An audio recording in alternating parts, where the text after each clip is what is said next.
Welcome back to the Full Court Press. Eric Franson and Ajay Salveson. We're a pleasure to be joined by the running backs, the coach, interim offensive coordinator, if you want to call it that, as Frank Miley announced in the presser yesterday. It's Dave Schramm. Coach, how are you? Thanks for joining us. Good. Just getting ready for these guys.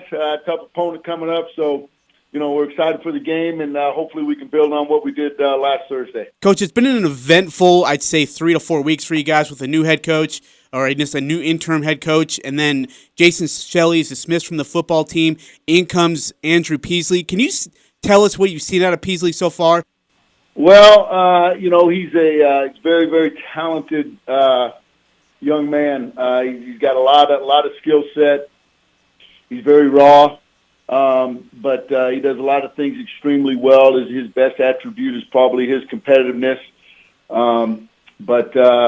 He's got a long way to go, but he played well enough the other night for us to get the win. And like I said, we're hoping to build on that for these guys coming up this week. Coach, what has it been like with that transition for you personally? I know you've been an offensive coordinator before, so it's old hat that way, but where you were the running backs coach and now Coach Miley is asking you to be the offensive coordinator. What has that transition been like for you these last few weeks? Yeah, I don't know. It's awkward. It's not something that we planned on happening. But the clock keeps ticking and the days keep coming, and so you just figure out what you can do and put your stamp on it the way you know how to do it. And but the most important thing is the players, putting them in position to be successful, and trying to figure out what that is, how to use them at best, and making them feel comfortable. So they can go out and perform at the highest level possible. I've always felt that as a coordinator, my philosophy was always that. I mean, I'm more of a player coach than a play coach.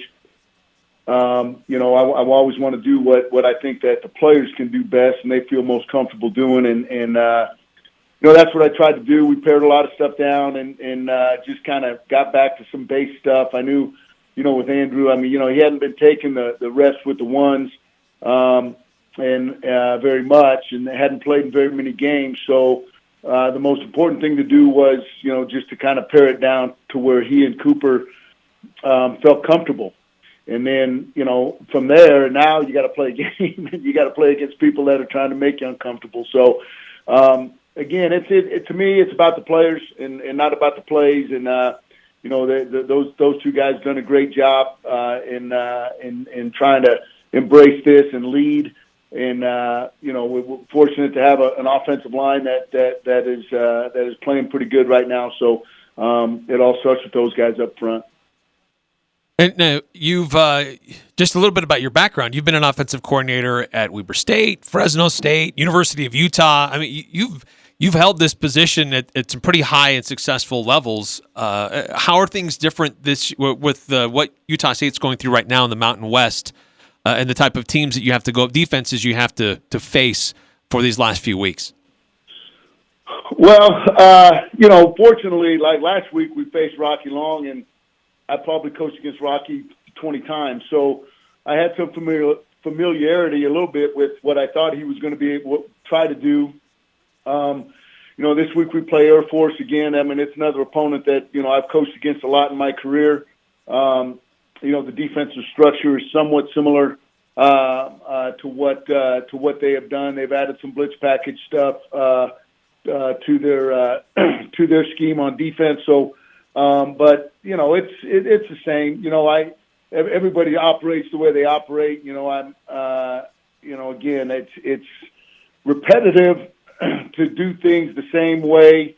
Make sure that we can be accurate in what we think we're going to get from the opponent, but we have to execute. And in my mind, in order to execute, you can't just run a play once or twice in the week and think you're going to run it well in the game. I mean, there's some execution and there's some precision involved, and on top of that, you never really know what you're going to get from the defense. But you just, based on the film you see, you make your best guess and you go from there, and then you put it in the players' hands and let them feel comfortable and confident that they can go out and perform at a high level. And We were able to do that last week, and so hopefully we'll be able to do that again this week. Coach Miley told us yesterday that you'll be calling plays for the rest of the season. So what is Coach Bodie Reeder's role the rest of the way?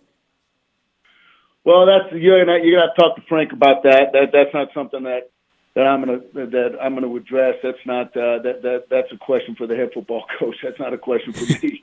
I mean, he asked me to do this, so I'm doing it, and I'm just.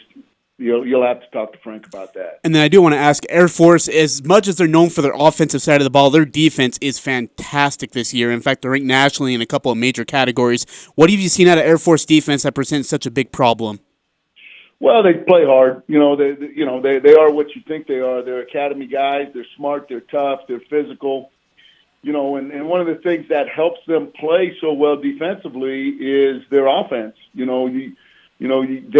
when you play Air Force, you don't get the ball as much as you normally do. Your possessions offensively are limited just because of how they play on offense. So they eat the clock, and their option scheme and all that stuff limits the opportunities you have offensively. And what tends to happen when you play teams like that is your guys kind of get a sense of offensively that, oh man, we got to make something happen. We're not getting the ball very much, so we got to go. We got to go fight to make a play, and that's what they're banking on. I mean, they're banking on you pressing a little bit, and then you drop a ball or you jump off sides or you do something that's uncharacteristic and you don't execute at a high level because you're worried about you're not getting very many opportunities. So we've got to overcome that. We've got to make sure we take advantage of every single play that we run in the game, and we got to be able to execute at a high level, and in order to make sure we come out with the victory. Ball security, it always starts with that. We got to take care of the ball. We did not do a great job of that against New Mexico. If we have those turnovers in the game, this week, it'll be a rough night for us because you don't get the possessions that you normally get when you play an option football team. We're talking to Dave Schramm. He's the running backs coach at Utah State and the acting offensive coordinator. And as that running backs situation is continuing to unfold for USU, Jalen Warren, I guess he's leaving the program, but Devontae Henry Cole really had probably his best game in an Aggie uniform this last week. Just talk about his game, how he's improving, and the other running backs that are here that are still a part of this program that have had some pretty good moments in the running game. Yeah, those guys are doing a really good job. DHC is he played a real high level in the New Mexico game. The two young guys played well. Latte, he went in and his opportunities did a really good job. So excited about those guys and their opportunity to get out there and show what they can do. It's a good group. They had a really good camp together and they've had a good season at this point. Again, critical for us this week. We've got to take care of the football. And it starts with those guys. We got to find a way to run the ball against these guys. It means breaking tackles. So I feel good about the preparation that they've had this week. And now it's getting close to where we get a chance to go out there and see what they can do on Thursday night. What's your time been like with Coach Miley? Great. I mean, Frank's awesome. He's he's very stern leader, very organized. He loves Utah State. I mean, he loves being here and loves this program. He loves these kids. You can tell his motivation for this place is not self-centered. It's for all these guys that are here and have stuck here. And he made a comment the other day that we have enough. The guys have decided to leave and for whatever reason. And, we got enough guys here that we can be successful if we just stick together. And he's right. He made that comment before the New Mexico game.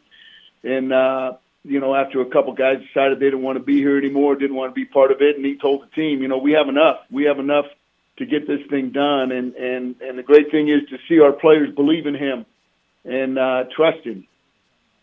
And that's that's what you want in a head football coach. That you want a guy that's that believes in the players because this is a players' game. It's about the players, and they know that he's got their back, and they also know though that if they get a little bit out of line, he's gonna do everything he can to get them back in line. So, and they respect that. They want to be coached hard. They want to be pressed. They want to be, they want to be helped to be better, and not just on the field, but academically, socially, and everything that we do as coaches at this level. So, it's been great. It's been great. Coach, last real quick question for me is you've been in this coaching game for a long time at various different levels. Have you ever seen anything as weird as 2020? No, no. Obviously, with the virus, no, nobody's seen this or experienced it. So I haven't seen anything like that. The change that was made and all that stuff is, when it was made and how it was made and why it was made. I'm not privy to all that information, but that's been the part that's been the hardest to swallow. We got a bunch of good assistant guys here that work hard and have families and so that whole thing after 3 games is kind of odd, but nothing. The virus thing. We just got to do what they tell us we can do and adhere to the laws and what the health department wants us to do and our training staff and all the other stuff. But to me, the weirdest thing is the change that was made after 3 games. I don't quite understand it, but it's not for me to understand. I'm just a ball coach. So. Hey, Coach, final question. 3 quick keys to getting a win versus Air Force on the offensive side of the ball. Well, ball security first and foremost. We got to utilize. We got to take advantage of every single possession. We got to come away with points. We have to be efficient. It doesn't always necessarily mean we have to score touchdowns, but we got to be efficient in our possessions and come away with points. And that's we got to hit some explosive plays in order to do that. But at the same time, taking care of the ball is always first and foremost in what we need to do. And again, we're limited in possessions, so we got to be efficient and take advantage of those possessions. Coach, greatly appreciate your time. Thanks for spending it with us, and good luck on Thursday night. Hey, no problem. Thanks, guys. Thanks, Coach.